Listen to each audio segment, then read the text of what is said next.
প্রতিদিন রামিসা সোহেল রানার দোকানের সামনে দিয়ে স্কুলে যায়। রামিসা দেখতে সুন্দর হওয়ায় সোহেল রানার কুদৃষ্টি পড়ে তার উপর। শোন রামিসা, কাল কিন্তু সকাল সকাল ঘুম থেকে উঠবি। কেন আপু? প্রতিদিন তুই দেরি করে উঠিস আর স্কুলে যেতে দেরি হয়ে যায়। আমার ঘুম না ভাঙলে আমি কি করব? ঘুম যদি না আসে গভীর রাতে। তোমাদের নাম কি মামনি? কোথায় থাকো? আমার নাম রামিসা, ওই সামনের ফ্ল্যাটে থাকি। আপনার নাম কি? এই রামিসা, আম্মু না তোকে বলেছে অপরিচিত কারোর সঙ্গে কথা না বলতে? আরে আমাকে ভয় পাওয়ার কিচ্ছু নেই। আমি কি খারাপ লোক নাকি? এই নাও, দুজনের জন্য দুটো ললিপপ। না না, অপরিচিত কারো কাছ থেকে কিছু নিতে আম্মু আমাদের মানা করেছেন। এই রামিসা, চল চল, দেরি হয়ে যাচ্ছে। রামিসা ও তার বোন সেখান থেকে চলে যায়। বলো না দিদি কোথায় গেছে? আসবে আবার কবে? কাল যে আমার নতুন ঘরে পুতুলের বিয়ে হবে। দিদির মতো ফাঁকি দিয়ে আমিও যদি লুকোই গিয়ে, তুমি তখন একলা ঘরে কেমন করে রবে? আমিও নাই দিদিও নাই, কেমন মজা হবে। মাশাআল্লাহ, খুব সুন্দর হয়েছে মা। আচ্ছা বাবা, আমি যদি চলে যাই তাহলে কি তোমরা কষ্ট পাবে? তুমি আবার কোথায় যাবে মা? তোমাকে কি আমরা কোথাও যেতে দেব? বাবা, আপু যদি চলে যায় কাজলা দিদির মতো? কেউ কোথাও যাবে না। আমার দুই মানিক, দুই কলিজা সব সময় আমার পাশেই থাকবে। বাবা, আমাকে একটা বোরকা কিনে দেবে? ইনশাআল্লাহ মা, কিনে দেব। রামিসা, অনেক পড়েছিস মা, আয় এখন খেয়ে ঘুমোতে যা। রোজ দেরি করে ঘুমোস আর স্কুলে যেতে দেরি হয়। যাচ্ছি আম্মু, চলো বাবা খেতে যাই। হ্যাঁ, চলো চলো। ওরা সবাই রাতের খাবার খেয়ে ঘুমিয়ে পড়ে। পরের দিন সকালে রামিসাকে তার মা স্কুলের জন্য ডাকতে থাকেন। এই রামিসা, আরে ওঠ না, স্কুলে যাবি তো? উঠছি মা, উঠছি। কখন থেকেই তো উঠছি উঠছি বলছিস, তাড়াতাড়ি ওঠ। আমি তোর বাবার টিফিন গুছিয়ে দিতে যাচ্ছি, এসে যেন দেখি উঠে পড়েছিস। গাছগাছালি তোমার নামে জেগে করে মিতালি। মেয়ে কি উঠলো?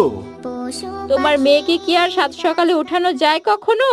রোজ স্কুলে যাবে না বলে বায়না ধরে। ছোটবেলায় তো আমরাও কেমন জেদ করতাম। আচ্ছা, আমার জুতা জোড়া কোথায় বলো তো? ওই জুতার খোঁজ করে আর কি হবে? এক জোড়া নতুন জুতো কিনতে পারো না? ওগুলো তো ছিঁড়ে গেছে। না গো, মেয়েটা বোরকা নেওয়ার বায়না করেছে। ওকে আগে বোরকাটা কিনে দিই, তারপর না হয় নতুন জুতো কিনবো। এখন টিফিনটা দাও। এই নাও, সাবধানে যেও। আল্লাহ হাফেজ। তোমার নামে জেগে করে মিতালি। বাবা চলে গেলে রামিসাও ঘুম থেকে উঠে পড়ে। উঠেই সে স্কুলে না যাওয়ার জন্য বায়না ধরে। আম্মু, আজকে স্কুলে যাব না, আম্মু আজকে স্কুলে যাব না। ওই, শুরু হয়ে গেল তো আবার। যাও, এখনই তৈরি হয়ে আসো। আপু কোথায়? আপু কি রেডি হয়েছে? ওর তৈরি হতে বেশি সময় লাগবে না, তুমি সময় লাগিয়ে তৈরি হও। যাও, তুমি আগে তৈরি হও। ঠিক আছে, তৈরি হচ্ছি। মায়ের কথা শুনে রামিসা তৈরি হতে যায়। কিছুক্ষণ পর বোনও স্কুলের জন্য প্রস্তুত হতে থাকে। আজকে কিছুতেই স্কুলে যেতে ইচ্ছে করছে না, কিন্তু কি করি? একটা কাজ করি, কোথাও গিয়ে লুকিয়ে পড়ি। আমাকে খুঁজে না পেলে আপু একাই স্কুলে চলে যাবে, তখন আমাকে আর যেতে হবে না। কি মজা, কি মজা। তোমরা কেন গভীর ঘুমে? এরপর রামিসা বাইরে বেরিয়ে আসে। সে যখন সিঁড়ি দিয়ে নিচে নামতে যাচ্ছিল তখন তৃতীয় তলার সোহেল রানা তাকে দেখতে পায়। আরে মামনি, তুমি? আরে আঙ্কেল, আপনি? আসসালামু আলাইকুম। ওয়ালাইকুম আসসালাম। কেমন আছো তুমি? আলহামদুলিল্লাহ, ভালো আছি। আপনি এই ফ্ল্যাটেই থাকেন? হ্যাঁ, আমরা কিছুদিন হলো এখানে এসেছি। তুমি অনেক ভালো জানো, কিন্তু তোমার বোনটা একটু রাগী। ঠিকই বলেছেন আঙ্কেল। সেদিন তোমাকে ললিপপ দিতে চাইলাম, তোমার বোন তো নিতেই দিল না। চলো, আজকে তোমাকে অনেকগুলো চকলেট কিনে দেব। সত্যি? কিন্তু চকলেট নিলে তো আম্মু রাগ করবে। আরে আমি তো তোমার প্রতিবেশী, তোমার মা একটুও রাগ করবে না। আসো আমার সঙ্গে আসো। না আঙ্কেল, না আঙ্কেল, আমি যাব না। আরে চলো, কিচ্ছু হবে না। আমি যাব না আঙ্কেল, আম্মু শুনলে অনেক রাগ করবেন। রামিসা কিছুতেই ভেতরে যেতে রাজি না হলে সোহেল তাকে জোর করে ঘরের ভেতরে নিয়ে যায়। ধস্তাধস্তিতে রামিসার একটি জুতা দরজার কাছে পড়ে যায়। এদিকে মেয়েকে খুঁজে না পেয়ে তার মা দুশ্চিন্তায় পড়ে যান। রামিসা কোথায় গেল? কোথাও তো খুঁজে পেলাম না। মা, তুমি একবার চারপাশটা খুঁজে দেখো, আমি দেখছি। হ্যাঁ হ্যাঁ, তাই করি।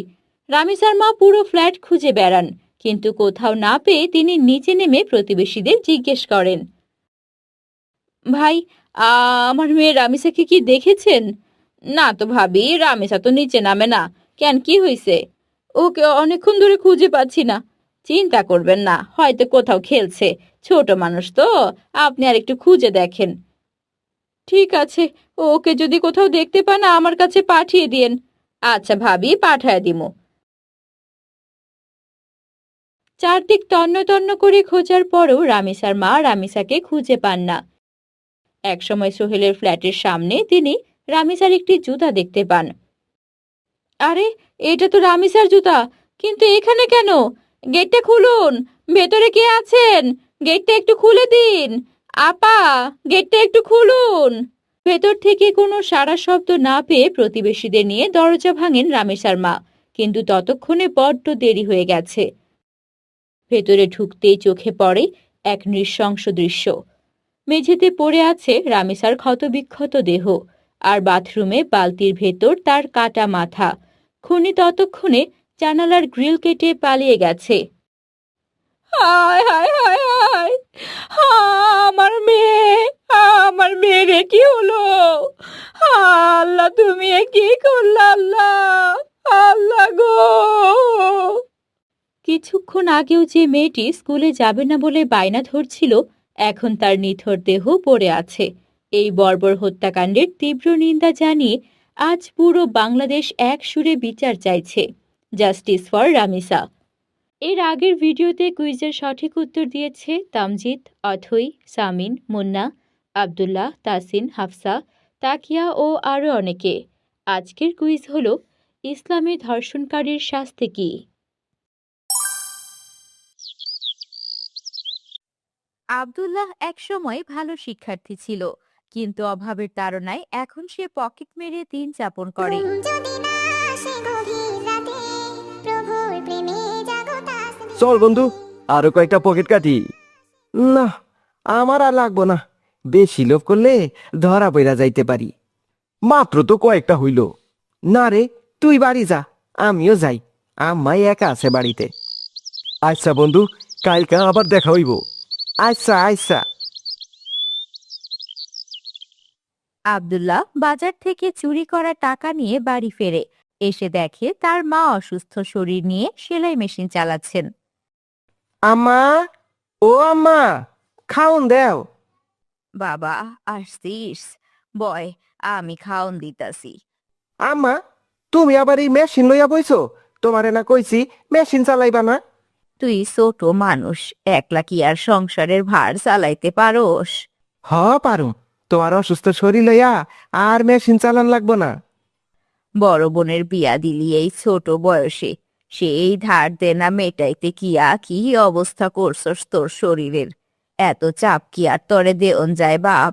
আর কিসের চাপ আছে, যার জন্য তোমারে কাজ করন লাগতাছে? ঈদ গেল, তোর বোনের বাড়িতে তো কিছু দিতে পারি নাই। এখন কিছু বাজার সদাই কইরা দেওন লাগবো, নাইলে তোর বোন যে কথা শুনবো।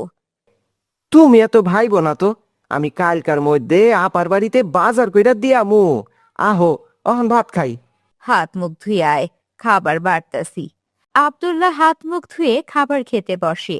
খেতে খেতে সে মনে মনে চিন্তা করতে থাকে, প্রতিদিন যা কামাই তা তো আমাদের বাজারেই শেষ হইয়া যায়।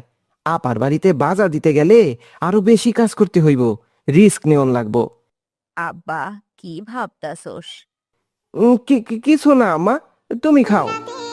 প্রভুর প্রেমে জাগো তাসবিহ। পরদিন আব্দুল্লাহ আবার পকেট মারতে বের হয়। কয়েকটা পকেট মেরেও বোনের বাড়ির সওদা করার মতো যথেষ্ট টাকা সে জোগাড় করতে পারে না। কি রে বন্ধু, কি হয়েছে তোর? আজ যেমন মন মরা হয়ে আছোস কে? এতগুলা পকেট মারলাম, কিন্তু টাকা তো বেশি পাইলাম না। কস কি? তোর তো বাড়ির জন্য ভালোই টাকা উঠছে। বাড়ির জন্য ভাবতাছি না রে, আমার আপার বাড়িতে বাজার দেওয়ান লাগবো, কিন্তু সেই টাকা তো উঠলো না। তো এখন কি করবি? তুই বাড়ির যা, আমি দেখি দোকানের সামনে কারো পকেট মারা যায় কিনা। দোকানের সামনে তো বেশি ভিড় থাকে না, ধরা পড়া যাইতে পারোস। কিছু করার নাই রে, তুই বাড়ি যা। আচ্ছা, কালকা দেখা হইব। তোমার নামে জেগে করে আব্দুল্লাহ একটি দোকানের সামনে ওত পেতে থাকে। এক খদ্দের কেনাকাটা শেষে টাকা পকেটে রাখতেই আব্দুল্লাহ হাত বাড়ায়, কিন্তু দুর্ভাগ্যবশত সে হাতে নাতে ধরা পড়ে। চারপাশ থেকে লোকজন ছুটে আসে। গণপিটুনির ভয়ে আব্দুল্লাহ জান প্রাণ নিয়ে দৌড়াতে শুরু করে। উত্তেজিত জনতা লাঠি সোঁটা নিয়ে তার পিছু নেয়। নিরুপায় দেখে আব্দুল্লাহ সামনে একটি মসজিদ দেখে ভেতরে ঢুকে পড়ে। আরে, তুমি কে? তুমি কি মাদ্রাসায় নতুন? না না, না, মানে আমি এইখানে এমনি আইছি। হুজুর, ও তো আমাদের সাথে পড়ে না, ও তো চুরি করে। চুরি করে? তুমি ওকে চেনো নাকি? হ্যাঁ হুজুর, ওকে তো চিনি। বাবা, তুমি সত্যি করে বলো তো, কি হয়েছে তোমার? মিথ্যা কথা একদম বলো না। আসলে হুজুর, আমি চুরি করতে গিয়া ধরা পড়ছি। আর চুরি করবো না হুজুর, আমারে বাঁচান হুজুর, ওরা বাইরে আছে, আমারে মাইরে ফেলাইব হুজুর, আমারে বাঁচান হুজুর, আমারে বাঁচান। আচ্ছা আচ্ছা, তুমি বসো, আমি দেখছি। ইমাম সাহেব ক্ষিপ্ত জনতাকে শান্ত করতে মসজিদের বাইরে যান। গিয়ে দেখেন সেখানে অনেক লোক জড়ো হয়েছে। ইমাম সাহেব, এই বাচ্চাটারে দেখছেন কালো কইরা? তার সাথে তোমাদের কি কাজ? ওই বাচ্চাটা একটা চোর, ওরে দেখা থাকে আমার হাতে তুইলা দেন, মাইরা একদম শেষ কইরা ফালাই। সে চোর হলে তোমরাও তো খুনি। বাচ্চাটা কি টাকা নিতে পেরেছে? না, নিতে পারি নাই। যাও, বাড়ি ফিরে যাও। আল্লাহর ঘরের সামনে চিল্লাপাল্লা করো না। কিন্তু ইমামের কথায় লোকজন পিছু হটে ফিরে যায়। ইমাম ভেতরে আব্দুল্লাহর কাছে ফিরে আসেন। যা করেছো করেছো, আর কখনো এমনটি করবে না। একটু পর আজান হবে, আমাদের সাথে নামাজ পড়বে, আল্লাহর কাছে খাস দিলে তওবা করবে, বুঝেছো? জি, বুঝছি হুজুর, আপনারে অনেক ধন্যবাদ। ধন্যবাদ দিতে হয় না, শুক্রিয়া আদায় করো। আর কেউ একজন গিয়ে দেখো তো, মুয়াজ্জিন সাহেব এখনো আসছে না কেন? হুজুর, মুয়াজ্জিন দাদুর বাসার পাশেই আমার বাসা। উনি তো অনেক অসুস্থ হয়ে পড়েছেন, আসার সময় শুনলাম। ইন্না লিল্লাহ, তাহলে তো মুসিবত হয়ে গেল। এখন আজান দেবে কে? হুজুর, আমি কি একটা কথা কইতে পারি? বলো বাবা, কি বলবে? হুজুর, আমি খুব সুন্দর আজান দিতে পারি। আমার আব্বাই মুয়াজ্জিন ছিল, ওনার কাছেই শিখছি। অভাবে তাড়নায় পইরা চোর হইছি, আমি কি আজান দিতে পারি? তাই নাকি? কিন্তু তার আগে আমাকে একটু আজান শোনাও তো দেখি। আচ্ছা হুজুর, আল্লাহু আকবার, আল্লাহু আকবার, আল্লাহু আকবার, আল্লাহু আকবার, আশহাদু আল্লাহ ইলাহা ইল্লাল্লাহ, আশহাদু আল্লাহ ইলাহা ইল্লাল্লাহ। আব্দুল্লাহর সুললিত কণ্ঠের আজান শুনে ইমাম সাহেব মুগ্ধ হয়ে যান। মাশাআল্লাহ, কি মধুর কণ্ঠ তোমার। শোনো বাবা, তুমি চুরি করা ছেড়ে দাও। তা তো দিমু, কিন্তু এখন কি কইরা খামু হুজুর? যতদিন মুয়াজ্জিন সাহেব সুস্থ না হচ্ছেন ততদিন তুমি আজান দেবে। উনি সুস্থ হলে তোমাকে অন্য মসজিদের মুয়াজ্জিন বানিয়ে দেব। তবুও তুমি হারাম পথে যেও না বাবা, হালাল পথে থাকো, আল্লাহ পাক রহমত দেবেন। হুজুর, আমি আর কোনো দিন চুরি করুম না। এই চুরির টাকাগুলা আমি যার কাছ থেকে নিছি তারে খুঁজা দিয়ে আসুম।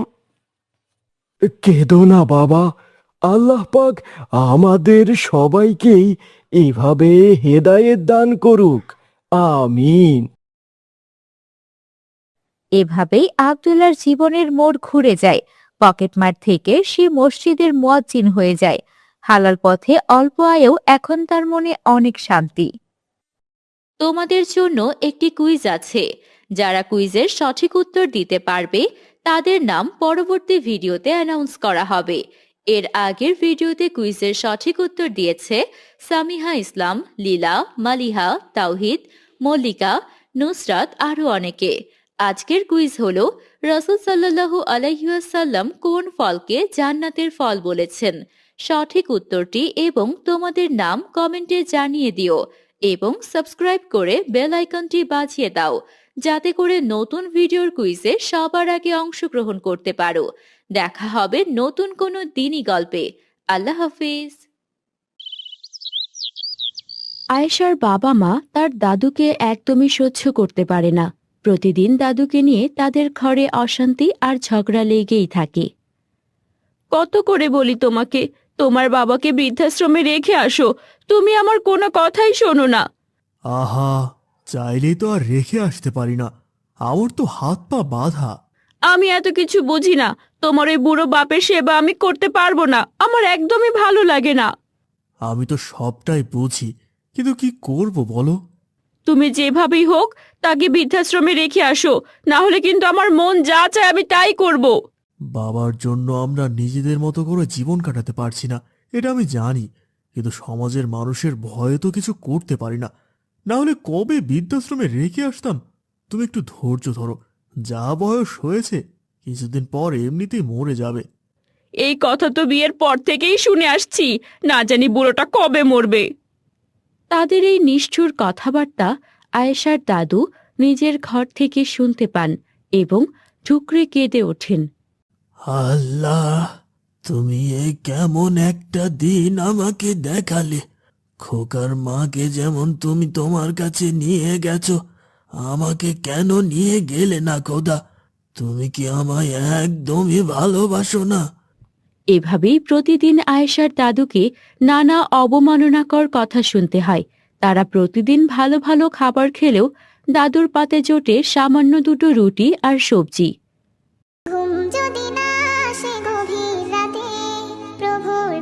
এই যে নিন আপনার খাবার। বৌমা, আজকেও শুকনো রুটি আর বাসি তরকারি। মাঝে মাঝে মনে হয় আমি কোনো জেলখানায় আছি। এটুকুই বা কে করবে আপনার জন্য শুনি? যা দিয়েছি তাই খান। আপনার ছেলে আর নাতনির জন্য কত খাবার বানাতে হয়, তারপর আপনার জন্য আবার নতুন করে খাবার বানাতে হয়। এই বাসি তরকারি খেয়ে নিন, আর কিছু নেই। রান্নাঘর থেকে তো গরুর মাংসের সুবাস আসছিল বৌমা, একটু গরুর মাংসের ঝোলও তো দিতে পারতে। ওরে বাবারে, গরুর মাংসের ঝোল খাবে? এটা খেলে খাবেন, না খেলে নাই। আচ্ছা, আপনারা তো লোভ কেন বলুন তো? এক পা কবরে চলে গেছে তবু লোভ ছাড়েননি। কি বলছো এসব বৌমা? আমি তো শুধু একটু ঝোলই খেতে চেয়েছিলাম। এখানে শুকনো রুটি আর বাসি তরকারি ছাড়া কিছুই পাবেন না। যদি অন্য কোথাও ভালো কিছু পান তবে সেখানে চলে যান, আপনি চলে গেলেই আমরা বাঁচি। নিজের ছেলের বউয়ের মুখে এমন নির্মম কথা শুনে আয়েশার দাদু ভীষণ কষ্ট পান। নিরুপায় বৃদ্ধ মানুষটি শেষ পর্যন্ত জায়নামাজে বসে আল্লাহর কাছে নিজের সব অভিযোগ ঠেলে দেন। আল্লাহ গো, তুমি কেন আমার সাথে এমন করছো? আমি কি এমন অপরাধ করেছি তোমার কাছে? ও আল্লাহ, আমাকে তুমি কি ভালোবাসো না? ভালোবাসলে তো তুমি আমার সাথে এমন করতে না। এভাবেই আয়েশার দাদু প্রতিদিন চোখের পানিতে নীরবে আল্লাহর কাছে অভিযোগ করেন।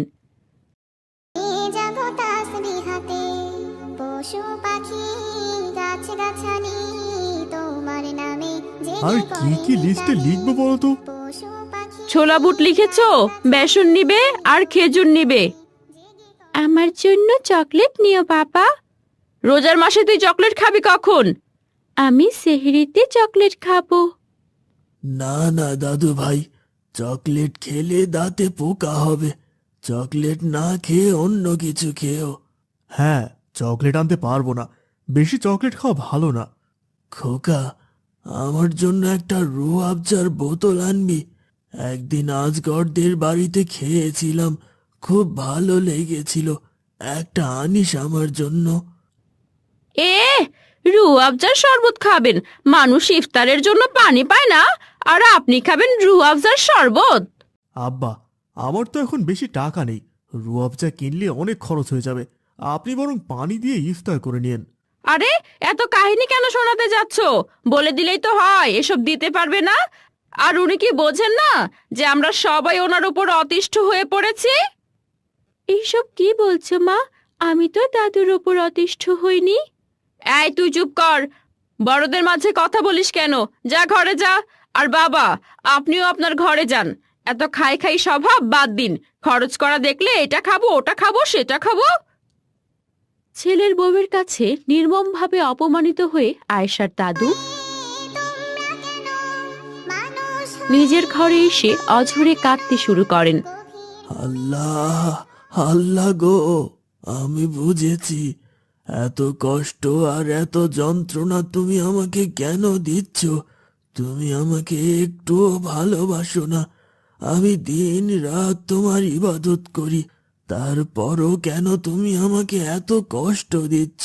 ঠিক সেই সময় আয়েশা দাদুর ঘরে ঢোকে এবং দাদুর আক্ষেপের সব কথা শুনে ফেলে। দাদু, তুমি এভাবে কাঁদছো কেন? বোন রে, আমার জীবনে কি কষ্টের কোনো কমতি আছে রে? মায়ের কথায় তুমি অনেক কষ্ট পেয়েছো, তাই না দাদু? পাবেই তো, আমি হলে আমিও কষ্ট পেতাম। তোর মায়ের কোনো দোষ নেই রে, সব দোষ আমার। আমার নিজের দোষের জন্যই হয়তো আল্লাহ আমাকে এই শাস্তি দিচ্ছেন। এমন কথা বলো না দাদু, আল্লাহ সবাইকে ভালোবাসেন। না রে, আল্লাহ আমায় ভালোবাসেন না। ভালোবাসলে কি আর এত দুঃখ কষ্ট আমার জীবনে দিতেন? আমাকে কত কষ্ট সইতে হচ্ছে। এটা ভুল কথা দাদু। আল্লাহ যাদের ভালোবাসেন তাদেরই দুঃখ কষ্ট দেন, যাতে করে এই দুঃখ কষ্টের মাধ্যমে তাদের গুনাহগুলো মুছে যায়। তার মানে তুই বলছিস আমার এই দুঃখ কষ্টগুলো যত বাড়বে তত আমার গুনাহ মাফ হয়ে যাবে? হ্যাঁ দাদু, আমাদের হুজুর তো আমাদের তাই বলেছিলেন। আলহামদুলিল্লাহ, আলহামদুলিল্লাহ। তাহলে তো আমি চাইবো আমার জীবনে আরো দুঃখ কষ্ট আসুক। দুনিয়াতেই আমার সব গুনাহ মুছে গেলে আমি তো আখিরাতে জান্নাত পাবো। এই তো বুঝেছো, তাহলে এখন বুঝলে তো আল্লাহর ভালোবাসা কাকে বলে? হ্যাঁ, বুঝেছি রে। যাদের জীবনে অনেক দুঃখ কষ্ট তাদেরকেই আল্লাহ বেশি ভালোবাসেন। দুঃখের পরিমাণ যত বেশি আল্লাহর ভালোবাসাও তত বেশি। আল্লাহ তোমার জীবনের সকল গুনাহ মুছে দিক, আমিন। সুম্মা আমিন। এরপর আয়েশার দাদু প্রতিদিন মোনাজাতে আল্লাহর ভালোবাসার শুকরিয়া আদায় করতে থাকে এবং একদিন নামাজরত অবস্থায় আয়েশার দাদু